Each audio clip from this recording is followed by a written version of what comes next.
I faced my worst nightmare recently. The HOA president was drawing power from my home to charge her Tesla without asking. Her excuse was that she was using public energy, because the outlet sits outside.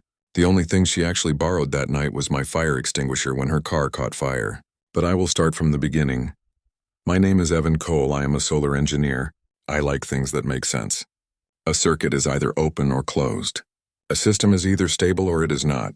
My life is built on logic. I live in a quiet house on a quiet street with my wife, Sarah. We picked this place for its peace. We have a small yard, a big tree, and a 2-car garage. In that garage, I keep my workshop. It is clean and organized. On the outside wall next to the garage, I installed an electric car charger myself. It is a level 2 charger, 240 volts, pulling up to 48 amps. It is a beautiful piece of engineering. It takes the solar power my roof panels collect during the day, stores it in a home battery, and feeds it into my car at night. It is efficient. It is clean. It is mine. Or so I thought. This story is about what happens when someone decides what belongs to you belongs to them. It is about a line being crossed and how far a quiet, logical man will go to protect his home. It all starts at 2 in the morning. The alarm is not a gentle chime. It is a scream. A high-pitched digital shriek that rips through the silence of our bedroom. Sarah sits up with her heart pounding. I am already out of bed. My feet hit the cool wood floor. I am not panicked. I am an engineer. An alarm is data. It is information telling me something is wrong. My brain is already running through the checklist. Is it the house security system? No, that is a deeper tone. Is it the smoke alarm? No, that is a pattern of 3 beeps. This is the alert from my custom energy monitoring system, the one I designed to watch my solar panels, my battery backup, and the car charger. It tracks where every single electron goes. I built it for efficiency and security. I crank the alerts to maximum, log everything, and arm the cutoff. My settings, not her cars. I move to the small tablet on my dresser. The screen glows a furious red. A graph dominates the display. For the last 4 hours, the line was flat. A tiny trickle keeping the fridge cold. Now a massive spike shoots up the graph like a skyscraper. The numbers tell the story. A sustained power draw, 48 amps. Exactly the maximum my charger can pull. My car is not plugged in. It is fully charged, sitting quietly in the garage. The draw is coming from the external port on the outside of my house. What is it, Evan? Sarah's voice is tight with worry. Someone is using the charger, I say. My voice is flat and calm, but inside a switch flips. A cold, hard anger starts to build. It is not about the cost. It is principle and audacity. Someone came onto my property in the middle of the night and plugged into my house like it is a public utility. I pull back the curtain a crack. The motion sensor light above the driveway floods the area in a bright, sterile glow. There is a silver Tesla Model 3, a car I know well. It belongs to Karen Dunn, the president of our homeowners association. Snaking from my charger to her car is my heavy-duty charging cable. She stands beside the car, arms crossed, looking at her phone, wearing a silk robe and slippers as if this is the most normal thing in the world. You have got to be kidding me, I mutter. The nerve is stunning. I grab my jeans and pull them on. I do not bother with a shirt. Evan, be careful, Sarah warns. You know how she is. I know exactly how she is. Karen runs the HOA like her own kingdom. She enforces petty rules on some and ignores the same violations in others. Your lawn is a 1/4 inch too tall, you get a fine. Her prize roses can creep into a neighbor's yard, and that is just enhancing the community aesthetic. She believes rules are for everyone else. I walk down the driveway.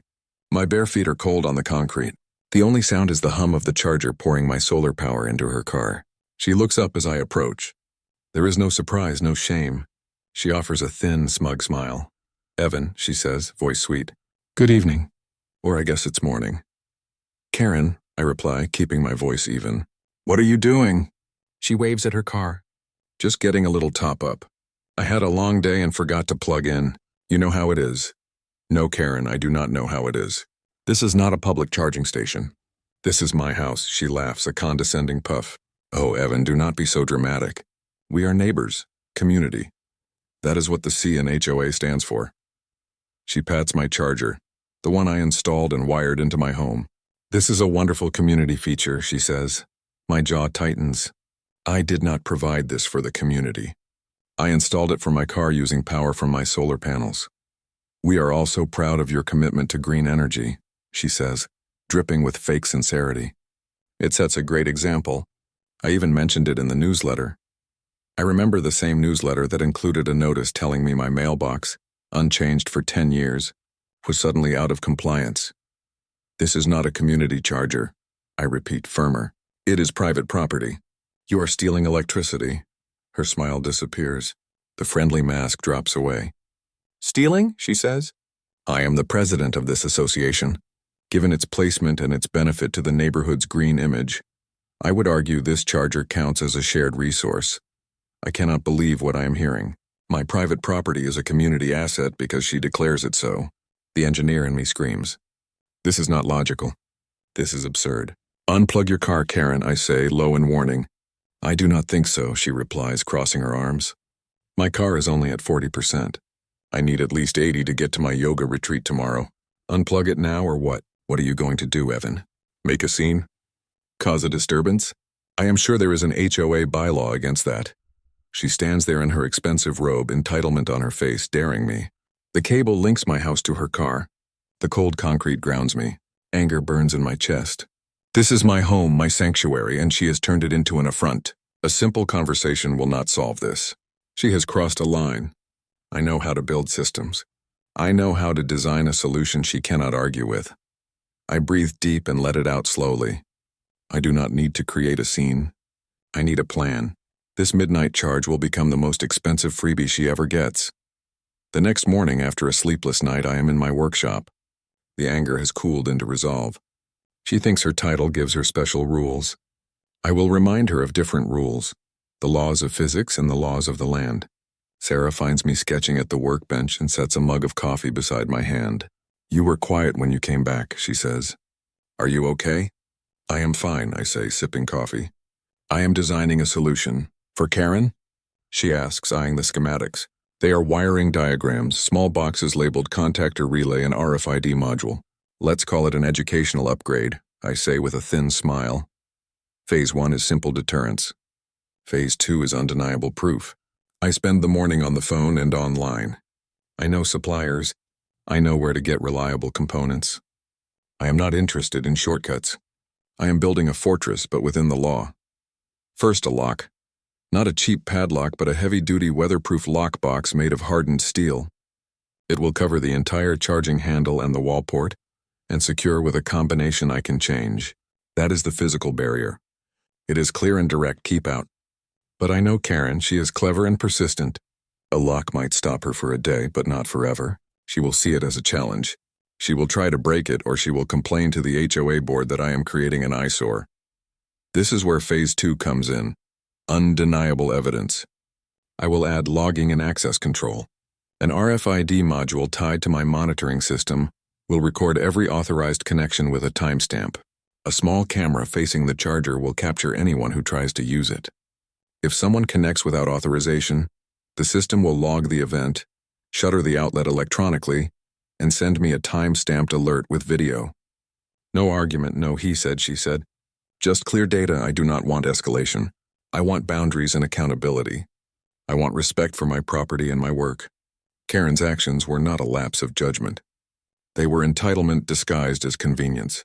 She crossed a boundary and forced me to respond with reason and proof. What happens next is not sabotage or revenge. It is simply security and transparency. I will protect my home and my family with tools and evidence the law will accept. If the HOA tries to make this into a political battle, I will let the record speak. The engineer in me trusts data. The neighbor in me hopes for civility. The man in me will not let someone treat my home like free infrastructure. That is where the story stands now. I set a plan in motion and I waited. I learned that systems can be designed to be fair, observable, and enforceable. I had no desire to humiliate Karen, but I did want to end the theft and the arrogance that came with it. I did not expect what followed. A small scare, an embarrassed apology, and, unexpectedly, an important conversation about respect. I needed more layers. Layers she couldn't see. That's where Phase 2 began. Deep inside my garage, behind a metal panel where all my solar equipment is housed, sits the main breaker for the outdoor charger. It's clearly labeled. Easy to find, too easy, so I decided to add a second hidden breaker. I spent the afternoon running a new line, routing the charger's power through a small, unmarked electrical box tucked away in a quiet corner of the attic. That hidden switch now controls the charger's lifeline. If I flip it off, the wall unit becomes a dead piece of plastic. Karen could break the lockbox or jam a crowbar into the port, but she wouldn't get a single watt of power. It's a silent, invisible defense. I felt a cold satisfaction as I screwed the cover onto the hidden box. Let her try to find that, but I wasn't done. The final piece of this system had to be smarter. Not just defensive, but intelligent. I ordered an RFID access module. RFID stands for radio frequency identification, the same tech used in hotel keycards and office doors. I wired it into the charger's internal control line. Now the charger wouldn't activate or send a single electron until it received a signal from an authorized RFID tag. I created 2 tags, one card for my wallet and a tiny sticker hidden on the back of Sarah's phone. To charge our car, we'd simply tap the card or her phone against a specific spot on the charger. A small green light would blink, the relay would click, and the power would flow. For anyone else, especially a certain HOA president with an inflated sense of privilege, the charger would stay completely inert. Like trying to start a car with the wrong key. It took most of the weekend to install everything. I was meticulous. Every wire cut to perfect length. Every connection soldered, sealed, and shrink-wrapped. I tested each component alone, then the entire system together. The lockbox fit perfectly over the handle, a steel shell guarding the heart of my charger. I flipped the hidden breaker off in dead silence. I flipped it back on, life returned. Then I programmed the RFID tags, tap, click. The green light glowed. Tap again. Click. Power off. Perfect. It was a layered defense system. The lockbox was the wall, the hidden breaker was the moat, and the RFID access was the guard at the gate who only let trusted people through. Sarah came out to the garage as I packed my tools. She looked at the fortified setup and sighed. "Is all this really necessary, Evan?" she asked. "When you're dealing with someone who thinks community means whatever I want to take." "Yes, it's necessary," I said. "My house isn't a public utility. My property isn't a free-for-all. There have to be boundaries." She placed a gentle hand on my arm. "Just be careful. She's going to be angry when she sees this." "I'm counting on it," I replied. "Let her be angry. Let her try something. Because next time she touches my charger, she's going to learn it's a lot smarter than she is." A sense of calm washed over me. I had taken control. I had used logic and skill to defend what was mine. Now all I had to do was wait, and I knew she would be back. People like Karen Dunn don't back down when told no. They see a boundary as a challenge. A week passed. The new lockbox gleamed in the sun, a silent statement of defiance. I saw Karen drive by a few times. Her eyes always lingered on the charger. At the community mailbox, she gave me a cold, tight-lipped glare. She said nothing, but I could feel her resentment simmering beneath the surface. She was planning something.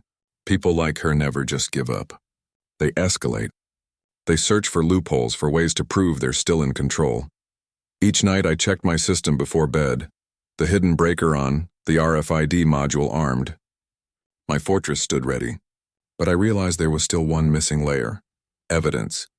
If she tried and failed to break the lock, it would be my word against hers. She could claim harassment or call it an HOA violation. I needed irrefutable proof, a witness that couldn't lie. I needed a black box. In engineering, a black box is a device that records everything in a system. When something fails, it tells you exactly what went wrong. I decided to build one for my charger. In my workshop, I designed a small weatherproof monitoring box to sit between the main power line and the charger. It was completely legal, fully compliant with electrical code.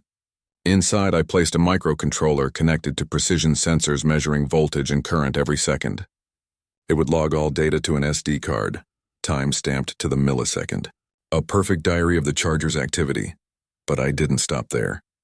I programmed rules into it. Rule 1. If power is drawn without RFID authorization, it silently alerts my phone. Rule 2. If a dangerous event occurs, like a short or power surge, the system instantly cuts power using a high-speed contactor. It physically disconnects the charger in milliseconds. It can't boost power or cause harm, it only protects. A safety layer. A circuit breaker for the circuit breaker. The installation was delicate. I shut down the circuit, cut into the conduit and wired in the monitor box. Every joint sealed and waterproofed. From the outside, it looked like a simple gray utility box. But I knew better. Inside was my silent witness, my guardian. I tested everything. I tried activating the charger without RFID. Instantly, my phone buzzed. Unauthorized access detected. The log showed it time-stamped perfectly. Then I simulated a short circuit, thunk. The contactor tripped. Power cut instantly. The log read, critical fault, power disconnected. It worked flawlessly. It was beautiful.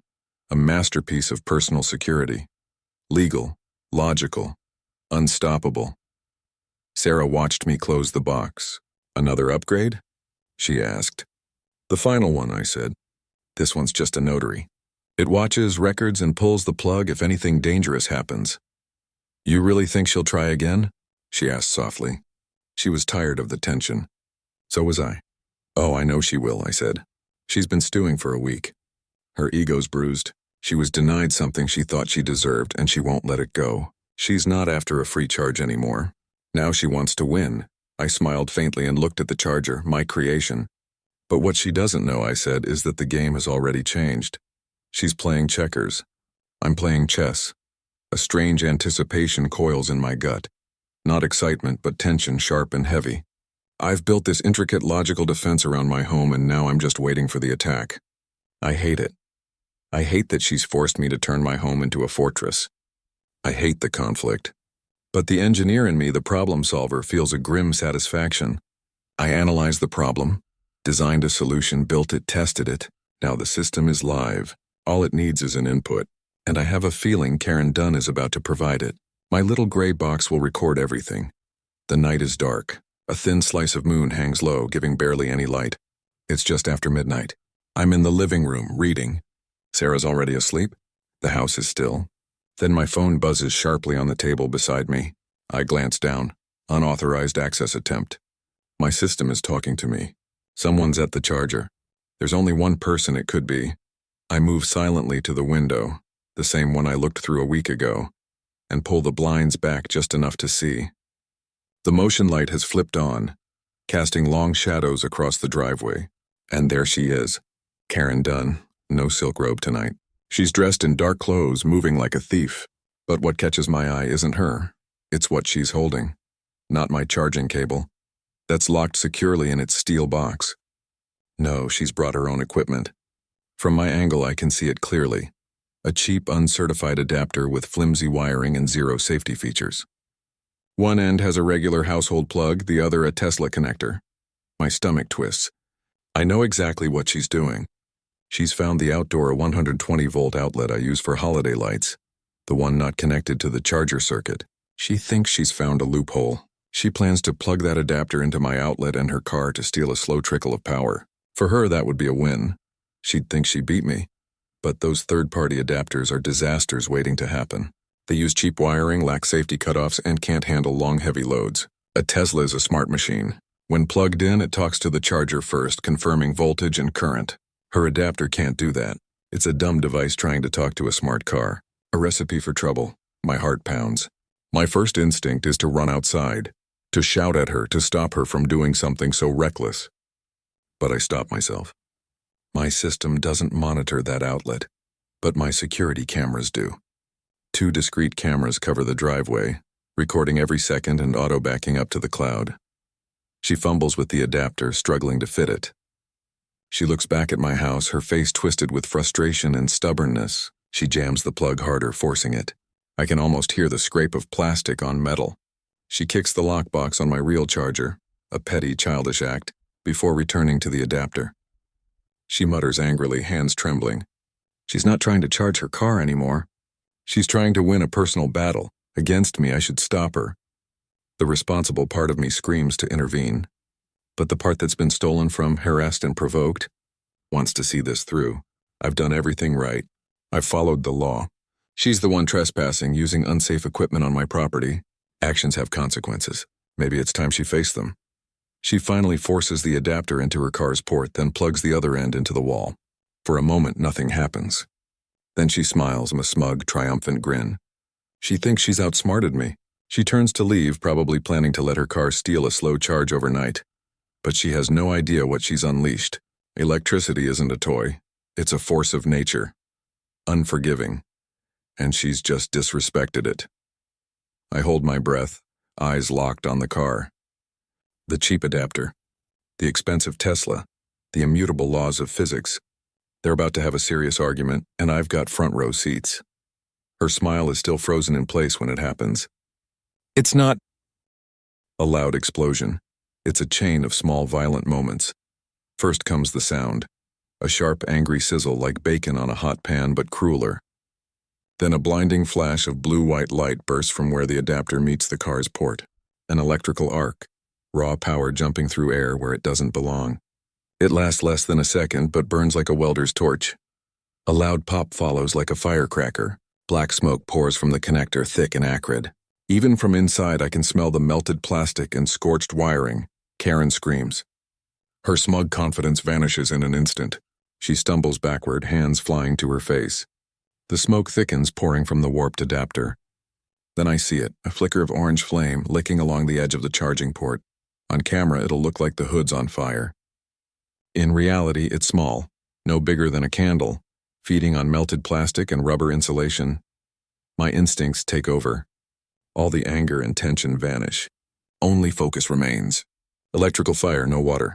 No panic, move. I bolt to the garage where a Class C fire extinguisher hangs on the wall. It's heavy in my hand, solid and familiar. I pull the pin and sprint onto the driveway. Karen stands frozen, pointing helplessly at her car, a thin cry escaping her throat. The little flames groan, licking at the paint and the charging port. The smoke thickens. Get back! I shout. My voice is sharp and commanding, cutting through her panic. She stumbles backward, tripping over her own feet and hitting the pavement hard. I don't have time to worry about her. I move toward the fire, careful and focused.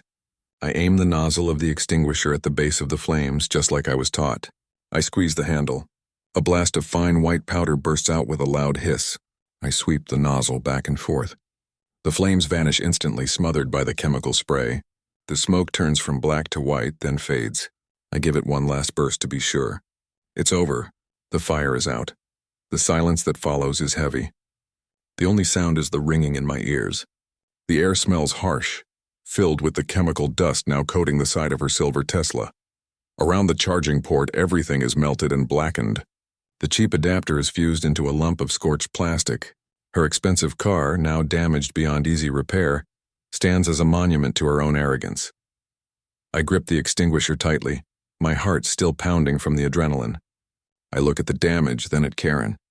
She's still on the ground, staring at her car in shock. Slowly, reality sinks in. She caused this. Her attempt to steal a few dollars of power has cost her thousands in damage, and it could have been so much worse. If I hadn't been watching, if I hadn't had the right extinguisher, that small fire could have spread to the battery. A lithium-ion fire would have turned the whole driveway into an inferno. She gets to her feet, staring at the wreck. Then she looks at me. I expect shame, regret, maybe even gratitude that I saved her car. But I see none of that. Her horror twists into fury. Her eyes narrow, and I see the dangerous spark of blame forming behind them. She isn't thinking about the fire anymore. She's thinking about who to accuse. You, she screams, her voice shrill. You did this. You sabotaged my car. I stare at her, stunned. I just saved her property, and now she's accusing me. Karen, are you serious? I say, my voice low and steady. You used a cheap, unsafe adapter. It shorted out. I stopped your car from burning. Lies. She shrieks, pointing at me with a trembling hand. Your charger. You set a trap. Her eyes dart wildly, searching for something, anything, to twist the story. Then they lock onto the small gray utility box beside my main charger, the monitor. A tiny red light blinks on its surface, showing it recorded everything. My proof. Before I can react, she lunges for it. Fueled by desperation, she tears the cover open with her nails. The latch isn't meant to withstand force. I fix that later with a tamper screw and lock, but for now it's too easy. She spots the SD card inside. She knows exactly what it is, evidence. Without hesitation, she yanks it out. Hey! I shout, stepping forward. That's mine. She clenches the card in her fist like a stolen prize. No, she hisses. It's evidence of your negligence. Then she runs. She bolts across my lawn, disappearing into the shadows between our houses. For a moment, I'm frozen. She just stole the proof that could clear me. The cold anger in my chest flares hot. This isn't about electricity anymore. This is personal. She's trying to destroy me. I drop the extinguisher, the metal clanging against the concrete, and sprint after her. I'm not thinking, just reacting. She's fast, but I'm faster. I vault over the hedge dividing our yards. I can hear her crashing through the bushes ahead, loud and frantic. What's going on? A voice calls from a nearby porch. It's my neighbor, Tommy. His light snaps on, flooding the yard. She's trying to frame me. I yell back, not slowing down. I'm closing the distance. Karen's running awkwardly, gasping for air. She glances back, terrified. She's not getting away. Not this time. I need that card. It's my only defense. The chase winds through neat suburban lawns. I dodge a bird bath and leap over a garden gnome. She's slower now, stumbling through a rose bush with a sharp cry. I'm only a few feet behind her. Give me the card, Karen. I shout, my voice is raw. Stay away from me. She screams. You assaulted me. Everyone will know. Even while panicking, she's crafting her narrative, turning herself into the victim. It's twisted, almost impressive. We burst onto another lawn, and suddenly bright headlights blind us. A car screeches to a stop. Red and blue lights flash across the houses. A sheriff's deputy steps out. Someone must have called 911. Later, Tommy tells me he did. Karen freezes, then instantly switches tactics. She raises her hands, fake tears spilling down her face. Help, officer, thank God. This man attacked me. He tried to burn my car. I stop a few yards away, raising my hands too. My chest is heaving. The deputy's hand rests near his holster. His eyes move between us, cautious and assessing. All right, he says firmly. What's going on here? He's crazy. Karen sobs. I plugged in my car and his device exploded. Then he chased me. The deputy looks at me. I take a slow breath, forcing calm. Officer, my name is Evan Cole. I live right there. I nod toward my house. That woman is Karen Dunn, the HOA president. She's been trying to steal electricity from my private charger all week. Tonight she used an illegal adapter and it caused a small fire. I put it out. He's lying. Karen interrupts. Ma'am, let him finish, the deputy says sharply. When the fire happened, I continue, my monitoring device recorded everything. She stole the SD card that holds the proof. I point at her closed hand. She's holding it right now. Karen freezes. Her sobs falter. She looks down at her fist. The deputy follows her gaze and steps closer. Ma'am, what's in your hand? It's nothing, she blurts, trying to hide it. It's my property. Ma'am, the deputy says, his tone firm. Open your hand. She hesitates, searching for a way out. But there's none. The deputy waits. I'm standing there. Tommy's on his lawn, watching. She's trapped. Now, the deputy says. Slowly, she uncurls her fingers. In her palm sits the tiny black square of my SD card. The deputy studies it, then looks at me, then back at her. Understanding spreads across his face. He's seen this kind of thing before. The false accusations, the desperate lies. I'm going to need to take that, he says calmly, lifting the card from her hand and sealing it in an evidence bag. He turns to me. You said this contains a recording of the event? Yes, I reply. It logged the voltage, amperage, and the exact fault that caused the surge. It'll prove her adapter caused the fire, not my charger. The deputy nods, then looks at Karen. Her face is pale. The tears are gone. So is her confidence. All that's left is the cold fear of being caught. Okay, he says. Let's head back and go over everything. We walk to my driveway. The deputy shines his flashlight over the scene, the extinguisher on the ground, the white residue on the Tesla, the melted adapter. He crouches down, careful not to touch. This the adapter you mentioned? He asks. Yes, sir, I say. A cheap third-party device. Completely unsafe. He nods, inspecting the charger, the lockbox, and the open monitor port. Everything fits the story exactly. Did anyone else see what happened? The deputy asked, scanning the street. I did, neighbor, Tommy called out from his lawn. Well, part of it. I saw her running, and Evan here chasing after her. She was definitely clutching something in her hand. Just then, another neighbor, Mrs. Gable, from across the street, opened her door. Officer, I have a security camera on my porch. It records all night. It might have caught something. A slow smile spread across my face. This is it. The final nail in her coffin. Karen froze when she heard that. A small gasp escaped her lips. She thought it was her word against mine. She never expected the neighbors, the very community she claimed to lead, to stand against her. She saw herself as the queen, but she forgot one thing. In a neighborhood, everyone is always watching. The truth was about to surface, not just from my small SD card, but from every angle. Her lies were about to be exposed under the bright, unforgiving light of a dozen porch cameras. The next morning, I felt like a detective. The deputy had taken our statements and left with the SD card, promising a full investigation. But I wasn't waiting around. I was building my own case. I spent the morning going door to door, talking to Tommy, to Mrs. Gable, to the Millers down the street, and something remarkable happened. People wanted to help. Turns out I wasn't the only one who'd had a run-in with Karen Dunn and her tyrannical HOA reign. Tommy told me about the fines he got for his son's basketball hoop. Mrs. Gable complained about the nasty letter she'd received claiming her wind chimes were auditory pollution. One by one, they agreed to share their security footage. By noon, I had a collection of videos saved on a thumb drive.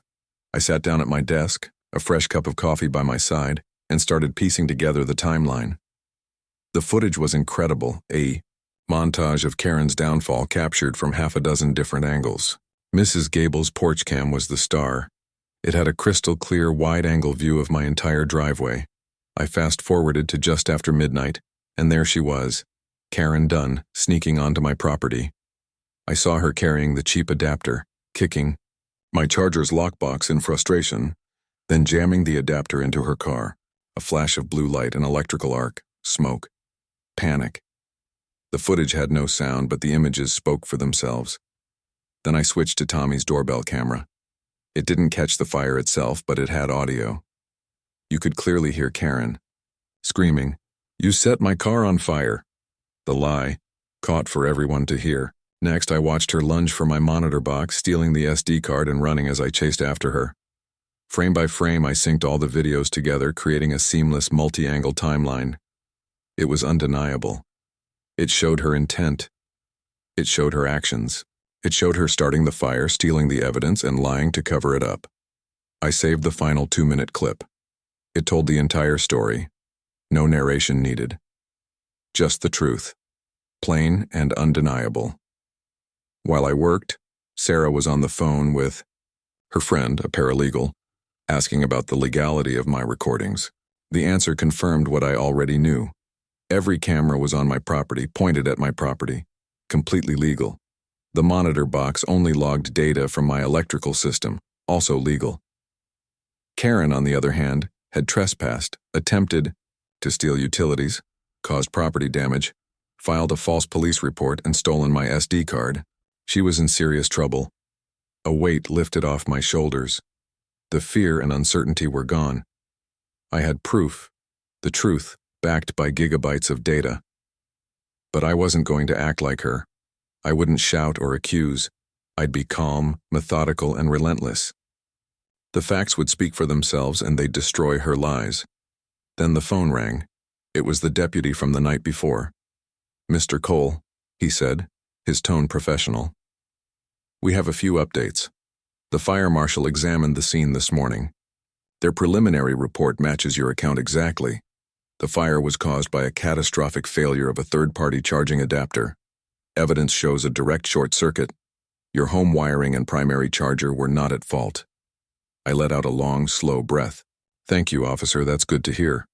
"There's more," he continued. "We analyzed the data on your SD card. It corroborates everything. Stable system all night, then multiple unauthorized access attempts on your main charger, which were blocked.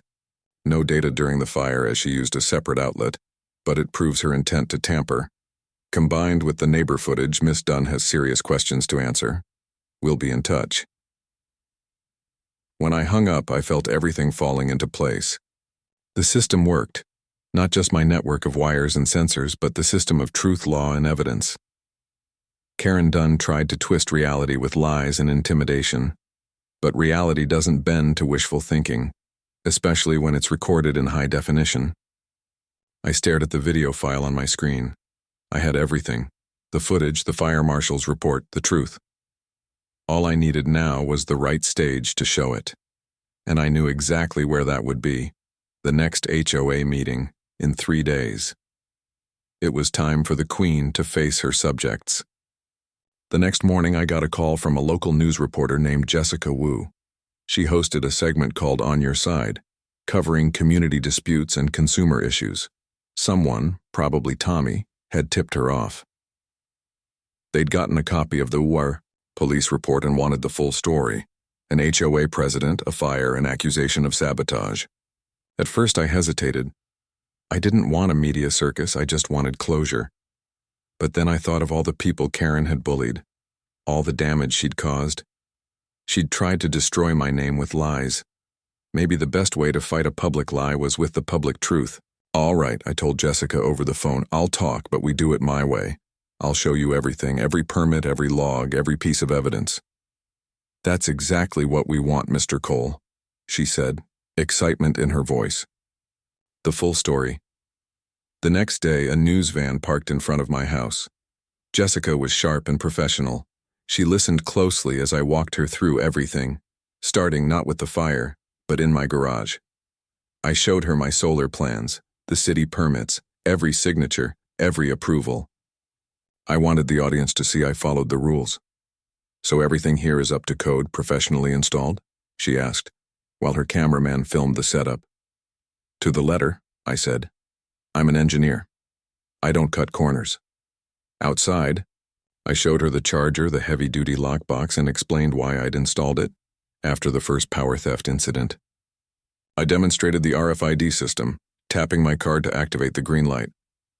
So you built a multi-layered security system to stop her from stealing power? She clarified. I built it to protect my property, I said gently. It was a defensive measure. Then I showed her the gray monitor box. This, I told her, is the key piece of the puzzle. I explained how it worked, how it logged power data, and how it had a built-in safety cutoff. I handed her a printed copy of the fire marshal's report. She read it carefully, her eyebrows rising. So the fire marshal confirms, the fire was caused by her cheap adapter, not your system, she said, holding the paper up for the camera. Correct, I replied. A dangerous, uncertified device. The report calls it a catastrophic failure. Finally, I invited her inside and sat her at my computer. Now, I said, let me show you what happened that night. I played the 2-minute compilation, the footage from my cameras and my neighbors. I didn't say a word. I let the video speak for itself. Jessica watched in silence. She saw Karen sneaking onto my property, the flash of electricity, the smoke, her panicked scream, her theft of the SD card, the chase. When the video ended, the room fell silent. Wow, Jessica whispered, her voice barely above a breath. I didn't want a media circus. I just wanted this nightmare to be over. But then I thought about it, about all the neighbors Karen had bullied, all the people she'd intimidated. She tried to destroy me with a lie, to twist the truth and ruin my reputation. Maybe the only way to fight a public lie is with the public truth. Okay, I told reporter Jessica Wu over the phone. I'll talk to you, but we do it my way. I'll show you everything. Every permit, every log, every piece of evidence. That's exactly what we want, Mr. Cole, she said, her voice full of excitement. The full story? The next day, a news van pulled up in front of my house. Jessica Wu stepped out, sharp, professional, and calm. She listened closely as I began from the very start. We didn't begin with the fire. We began in my garage. I showed her the plans for my solar installation, the city permits, every single document stamped and approved. So everything here is up to code and professionally installed? She asked as her cameraman filmed the equipment. To the letter, I replied. I'm an engineer. I don't take shortcuts. Then I took her outside to show the charger and the heavy-duty lockbox. I explained why I'd installed it, telling her about the first time someone tried to steal power from me. I showed her the hidden breaker in the attic and demonstrated the RFID security system, tapping my card to activate the green light. So you built a multi-layered system to stop her from stealing your power, she clarified. I built it to protect my property, I said calmly. It was a defensive measure. Next, I showed her the small gray monitor box. This, I said, is the key piece of the puzzle. I explained how it recorded electrical data and had a built-in safety cutoff. Then I handed her the official fire marshal's report. Her eyes widened as she read. So the fire marshal confirms the fire was caused by her uncertified adapter, not your equipment? Correct, I said. It was a dangerous, unapproved device. The report calls it a catastrophic failure. Finally, I invited her inside and sat her down at my computer. Now, I said, I'll show you what happened that night. I played the compiled footage from my cameras and those of my neighbors. I didn't narrate. I let the images speak for themselves. Jessica watched in silence. She saw Karen sneaking onto my property, the spark of electricity, the smoke, the fire. She heard Karen's shouts, saw her grab the SD card, and even the chase that followed. When the 2-minute clip ended, the room was still. Wow, Jessica said quietly. That's incredibly clear. The truth usually is, I replied. The crew spent another hour filming. Shots of the scorch marks on Karen's Tesla, the damaged outlet, the burned grass. They even tried to speak to her, but she slammed her door in their faces. That night, the story aired on the 6 o'clock news. It was calm, factual, and devastating. The report walked viewers through every step, the permits, the logs, the fire marshal's findings, and the video proof. It showed a picture of me not as a criminal, but as a homeowner defending his property against a dangerous, power-hungry HOA president. The calls started pouring in right after. Evan, we saw the news, my neighbor said. Good for you. It's about time someone stood up to her. The tide of opinion had turned into a wave. Sarah sat beside me, holding my hand as we watched the broadcast together. You did it, Evan, she said softly. You told the truth. I just showed the facts, I said. But for the first time in months, I felt the weight lift off my shoulders. The truth was finally out, but one final battle remained, the HOA meeting. Karen Dunn was still the president, still holding power. The news story had been my air support. Now it was time for the ground fight. The meeting was held in the community clubhouse, a dull room with a drop ceiling and flickering fluorescent lights. Normally 10 people showed up. That night it was standing room only. Every chair was filled. People lined the walls. The neighborhood had gathered not for budget talk but for justice. I walked in with Sarah and my neighbor Tommy. I carried my laptop and a small projector. Karen sat at the head of the table, pale and tense. The other board members avoided her eyes. They'd seen the news too. The meeting began with the usual routine: pledge, minutes, agenda. Karen rushed through each item, trying to act like everything was normal. But control had already slipped from her hands when she finally said, "There's no new business, motion to adjourn." I stood. "I have new business," I said firmly. The room fell silent. Karen's head snapped up. "You're not on the agenda, Evan," she said, her voice trembling. "I'm putting myself on it," I replied calmly. "I'm a homeowner here and I have a presentation for the board and for everyone in this community." One board member, George, cleared his throat. "Karen, I think we should let him speak." The others nodded. They knew they couldn't stop this now. Karen leaned back, defeated. "Fine," she muttered. 5 minutes. "I'll only need 2, I said. I set up the projector and hit play. The video filled the wall behind the board, bright, undeniable. The room watched in silence as Karen's actions unfolded. The trespass, the flash, the theft, the lies. Gasps filled the room. Murmurs of disbelief and anger spread. When the footage ended, the silence was thick. "This isn't about stolen electricity," I said quietly. "It's about abuse of power. The person leading our HOA, someone we trusted with our dues and our rules, was caught trespassing, stealing, and lying to protect herself. She put lives at risk. She lied to the police. She lied to all of you." I turned to the board. "This community deserves better. I'm calling for a vote of no confidence in the immediate removal of Karen Dunn as president of the HOA. Tommy stood up. "I second that motion." George looked at Karen. "Do you have anything to say in your defense?" Karen's lips parted, but no words came out. The truth had silenced her. Finally, she shook her head. "All in favor of removing Karen Dunn as HOA president effective immediately?" George asked. Hands went up around the room, a forest of them. Every person voted yes, including the other board members. Only Karen's hand stayed down. The motion passes, George said. You're removed. It was over. The tyrant had fallen, but I wasn't done.